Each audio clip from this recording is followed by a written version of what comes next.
ധാരണാപത്രം ഒപ്പിട്ടതിൻ്റെ പേരിൽ ഒരു രൂപ പോലും കേന്ദ്ര സർക്കാർ അനുവദിക്കില്ല. PMC പദ്ധതിയിൽ ഒപ്പിടാത്തതിൻ്റെ പേരിൽ സമഗ്ര ശിക്ഷ കേരളക്ക് ലഭിക്കേണ്ട ഫണ്ട് തടഞ്ഞു വെക്കുന്ന കേന്ദ്ര സർക്കാർ സമീപനം, അതിൻ്റെ ഭാഗമായി 1158 കോടി രൂപയുടെ ഫണ്ടാണ് കേരളത്തിന് ആ ഘട്ടത്തിൽ നഷ്ടമായിരുന്നത്. അപ്പോൾ PMCയിൽ കരാർ ഒപ്പിട്ടു എന്ന് വിചാരിക്കുക. അങ്ങനെയാണെങ്കിൽ പോലും അതിൽ നിന്ന് പിന്മാറാൻ സംസ്ഥാനങ്ങൾക്ക് കഴിയും എന്നതിൻ്റെ ഉദാഹരണവും നമ്മുടെ രാജ്യത്തുള്ളതാണ്.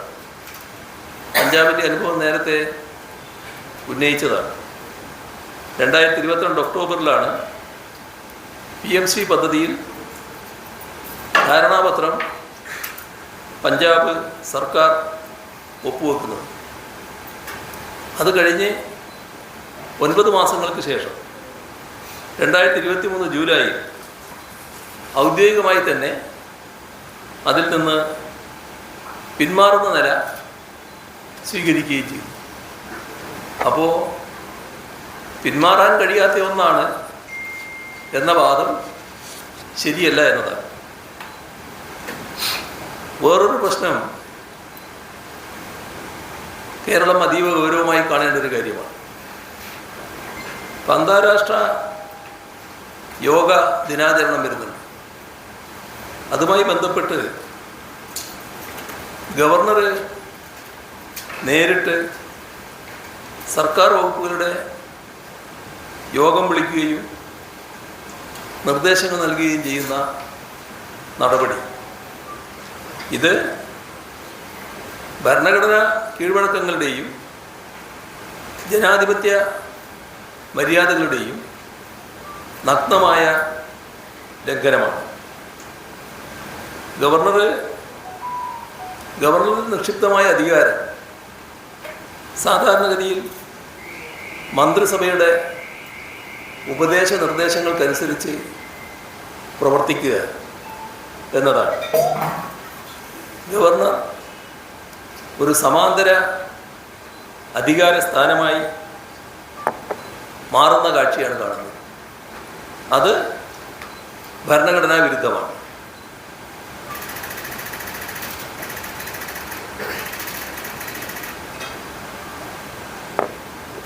മാത്രമല്ല ഫെഡറൽ അധികാരങ്ങളുടെ ലംഘനവുമാണ്. എന്തടിസ്ഥാനത്തിലാണ് ഗവർണർ സർക്കാർ വകുപ്പ് മേധാവികളെ നേരിട്ട് വിളിച്ച് ഭരണകാര്യങ്ങളിൽ ഇടപെടുന്നത്? അത്യന്തം ഗുരുതരമായ സാഹചര്യമാണ് ഇതിൻ്റെ ഭാഗമായി സംജാതമായിട്ടുള്ളത്. ഇതുമായി ബന്ധപ്പെട്ട് മുഖ്യമന്ത്രിയുടെ പ്രതികരണമൊന്നും കണ്ടില്ല. നമ്മുടെ സർക്കാർ, പുതുതായി അധികാരത്തിൽ വന്ന സർക്കാർ അതിനുശേഷം സംഘപരിവാർ വിധേയത്വം വല്ലാതെ കാണിക്കുന്നു എന്ന പൊതു ആക്ഷേപം നാട്ടിൽ വലിയ തോതിൽ ഉയർന്നു വന്നിട്ടുണ്ട്. കിട്ടിയ അവസരം ശരിയായ രീതിയിൽ ഉപയോഗിക്കാനാണ് ഗവർണറും തയ്യാറാകുന്നത് എന്നാണ് തോന്നുന്നത്. ഇവിടെ സംസ്ഥാനത്തിൻ്റെ അന്തസ്സാണ് ചോദ്യം ചെയ്യുന്നത്. സംസ്ഥാനത്തിൻ്റെ അന്തസ്സ് സംരക്ഷിക്കാൻ മുഖ്യമന്ത്രി ബാധ്യസ്ഥനാണ് എന്നത് ഓർമ്മിക്കേണ്ടതാണ്. ഒരു പഴയ കാര്യം ഈ ഘട്ടത്തിൽ ഓർമ്മിപ്പിക്കട്ടെ. 2024 മുൻ ഗവർണർ ചീഫ് സെക്രട്ടറിയെയും പോലീസ് മേധാവിയെയും വിളിച്ചു വരുത്താൻ നിർദ്ദേശിച്ചിരുന്നു. ആ ഘട്ടത്തിൽ അതിനെതിരായി അന്നത്തെ സംസ്ഥാന സർക്കാർ സ്വീകരിച്ച നിലപാട് നിങ്ങളുടെ എല്ലാം ഓർമ്മയിലുണ്ടാകുമല്ലോ. അന്ന് എഴുതിയ കത്തിൻ്റെ പകർപ്പും ചിലപ്പോൾ നിങ്ങളുടെ കയ്യിലുണ്ടാവും. ആവശ്യമെങ്കിൽ അതും ലഭ്യമാവുകയും ചെയ്യും. അതേപോലെ തന്നെ കേരളത്തിൻ്റെ പൊതുജനാരോഗ്യ രംഗം ഇപ്പോൾ വലിയ വെല്ലുവിളിയാണ് നേരിടുന്നത്.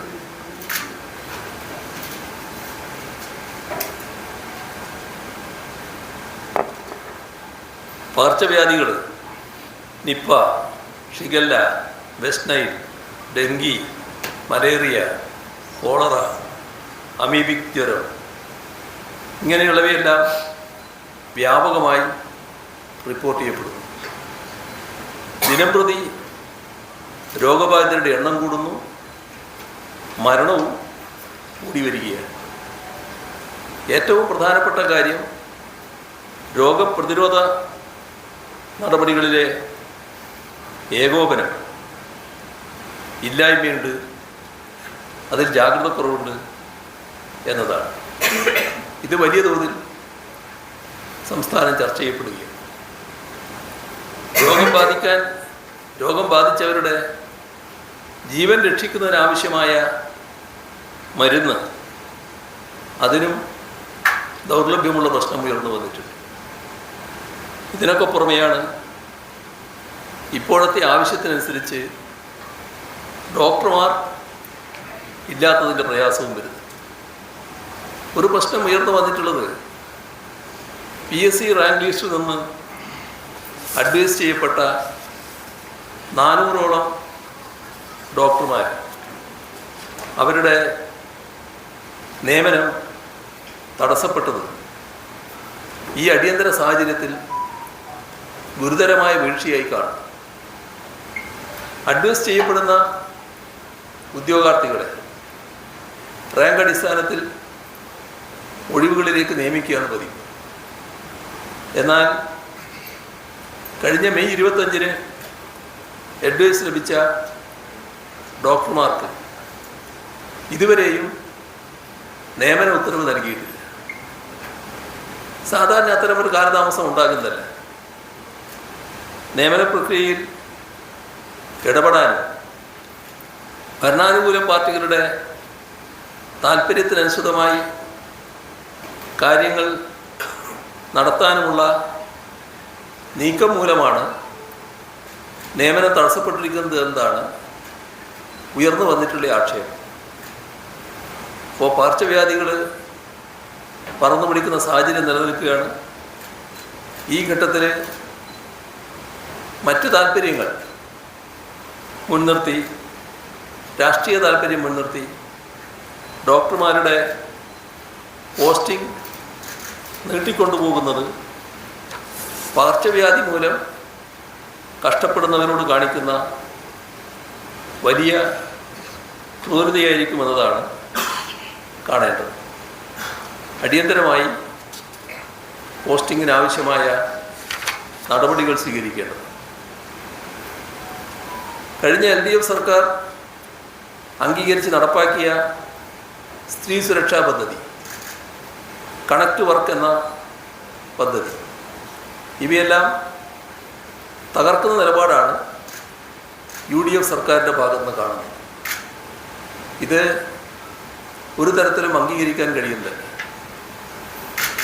അടുത്ത ദിവസമാണ് കഴിഞ്ഞ ജൂൺ 11-ന് സുപ്രീം കോടതിയുടെ സുപ്രധാനപ്പെട്ട വിധി വന്നത്.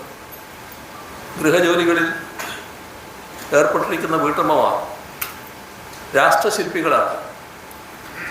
അവരുടെ അധ്വാനം രാജ്യത്തിൻ്റെ പുരോഗതിയുടെ ആധാരമാണ്. ഇപ്പോൾ ചരിത്രപരമായ വിധിയിലൂടെ ബഹുമാനപ്പെട്ട സുപ്രീം കോടതി നിരീക്ഷിച്ച കാര്യങ്ങളാണ്. ആ നിരീക്ഷണത്തിനും വളരെ മുൻപാണ് 2025 ഒക്ടോബറിൽ ഈ യാഥാർത്ഥ്യം ഉൾക്കൊണ്ട് LDF സർക്കാർ സ്ത്രീ സുരക്ഷാ പദ്ധതി നടപ്പാക്കിയത്. പാവപ്പെട്ട കുടുംബങ്ങളിലെ 35 മുതൽ 60 വയസ്സ് വരെയുള്ള സ്ത്രീകൾക്ക് എല്ലാ മാസവും 1000 രൂപ സാമ്പത്തിക സഹായം നൽകുന്ന പദ്ധതി.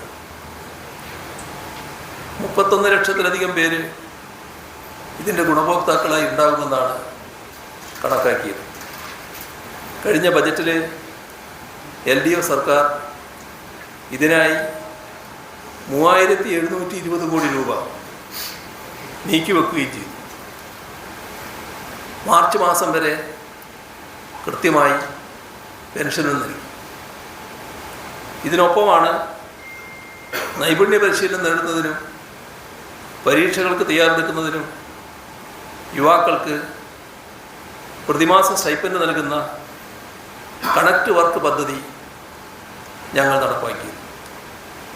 പക്ഷേ പുതിയ UDF സർക്കാരിൻ്റെ നയപരമായ തീരുമാനങ്ങൾ മൂലം നിലവിൽ 16 ലക്ഷത്തിലധികം വീട്ടമ്മമാർക്ക് ആശ്വാസമായ സ്ത്രീ സുരക്ഷാ പദ്ധതി മുടങ്ങിയിരിക്കുകയാണ്. മാത്രമല്ല, ഇതിൻ്റെ ഭാഗമായി വന്നുകൊണ്ടിരിക്കുന്ന പുതിയ അപേക്ഷകളുണ്ട്. ആ പുതിയ അപേക്ഷകളിൽ നടപടി സ്വീകരിക്കുന്നുമില്ല. മുഖ്യമന്ത്രിയുടെ തന്നെ കീഴിലാണ് ധനവകുപ്പ്.